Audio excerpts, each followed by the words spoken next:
Cap and trade legislation and carbon regulation are much in the news again, and there's activity here in Washington on that front. But you've described the current legislative push for cap and trade as a way to regulate carbon as a kind of imperialism. It sounds like strong stuff, but I want to give you a chance to explain what did you mean by that exactly, and if you're not in favor of cap and trade, are you in favor of, say, carbon taxes or some other way to deal with carbon regulation? The reference to imperialism was a reference to the differential way that at least some of the initial schemes would have fallen on our state.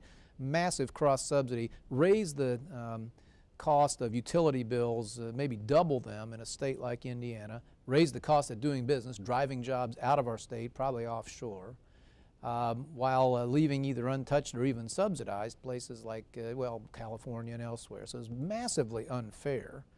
And I tried to raise dissent on behalf of the workers and the ratepayers of our state. You know, the whole notion here of carbon dioxide regulation seems to me requires a huge burden of proof be carried before we do this. It is going to cost jobs. It is going to impose enormous costs on an economy that's staggering now. And we need to have irrefutable proof not only that the problem is real, which not everybody buys, but that this mechanism would work.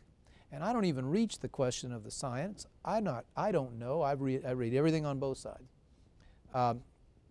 I don't have to reach that question, because what I do know is that the cap and trade mechanism on its own computer models won't move the world thermometer. And so to punish, I think perhaps fatally, the American economy for no good upside just doesn't make any sense.